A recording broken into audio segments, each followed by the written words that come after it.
They owned a home in Howard. Their house burned down. We think it was racially motivated because my grandfather was dark-skinned. My grandmother was light-skinned. You would say she looked white, and they thought he had married a white woman. So they moved in 1910. They moved to Nantucket and raised 7 children. I think that racism is everywhere. But I think racism today, it's easier to be a racist because you can do it on the internet. You can do it on a phone. You can do it in an app. You can do it in a text. And what that does is you're a faceless racist. On Nantucket, for the little bit of racism that I did see, I knew who you were. You know what I mean? I got you. You are blessed or lucky, I should say, if you grew up here, because it's not as bad as people would be in the real world, because it's totally different. Being in this, from the service and traveling the world and the country, it was very different everywhere else than Nantucket. Nantucket, you know, it was, you could tell it was here, but it wasn't bad where they would, you know, make you feel that uncomfortable. You feel, you know, you didn't feel that uncomfortable. You could actually talk to somebody, even though you knew they probably weren't a big Cape Verdean fan back in the day. I mean, unfortunately, it's everywhere, right?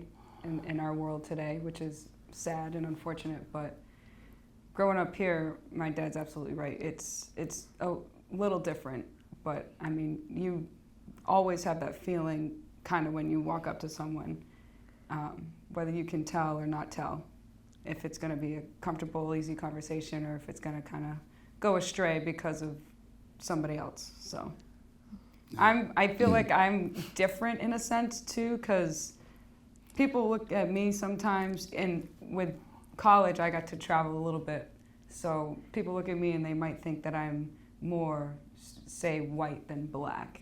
They don't necessarily know the full story or the background of me coming from here, but I agree with him. It's definitely different here on Nantucket than the rest of the world. Most dangerous type of racism is the subtle racism, and that's what was here. You know, me, you know, riding a bus to school and you calling me the N-word or throwing a rock at my bus, like I already know you don't like me because I'm black. It's very, very clear, it's very evident. But subtle racism is very different, and it kind of catches you off guard.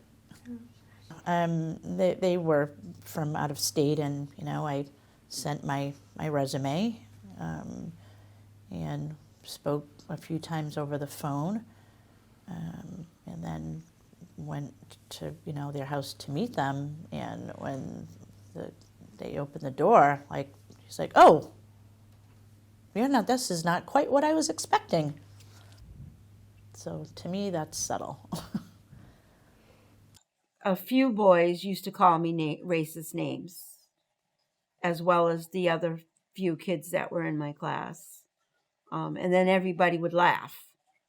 And I don't think they even understood or knew that it hurt. That was my Aunt Norma. You know, that was in the 50s. And they went to Washington, D.C., which at that time things were still segregated. And that, I guess for the most part, they were able to, you know, travel with comfort, but when they were at a hotel and there was a pool there, and that she was not allowed to go into the pool. And so her classmates said, well, if she can't swim, none of us will swim. Some people might have expected the Sankaty Golf Club to discriminate, but it seems that they didn't in terms of the caddy camp anyhow. Yeah. I don't know. You know, I would. My I would father think. never really Like it, yeah, I never really heard him say anything like that. And all his conversations about, oh, they were prejudiced against me, or they didn't like me, or they just seemed like they fit in. They liked them, they were hardworking, they were honest people. Of course, there's not a big threat. My grandparents were devout Catholics and belonged to St. Mary's, the Catholic Church. But at that time, people of color were not married in the church, so they were married in the rectory. It was during a time when the Catholic Church would not recognize couples of color, and for someone of such strong faith as my mother, it affected her deeply.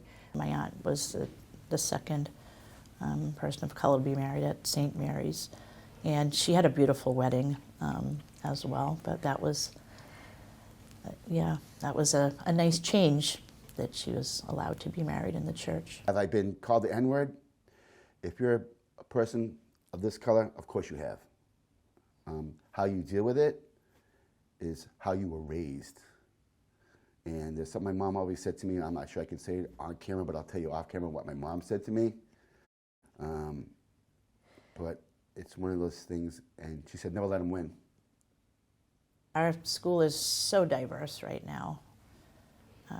Because I would say even for my son, Krishna, 37, so when he was in elementary school here, it was, the only people of color were your cousins. So it was still that way. By the time he made it to high school, things were a little bit more diverse, but right now it's amazing.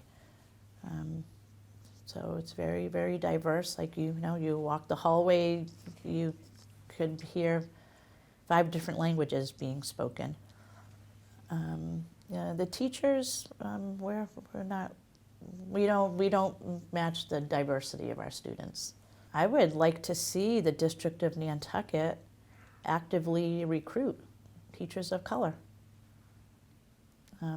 It's one thing to say that's what you want, but it's another thing to put that into action and do it.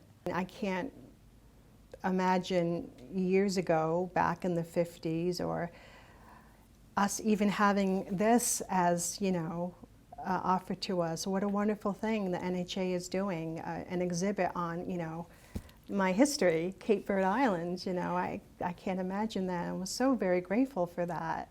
Our story needs to be told, needs to be documented, and through the works of the NHA, it is. And my children will have it to look back on, and we're very, very grateful for that.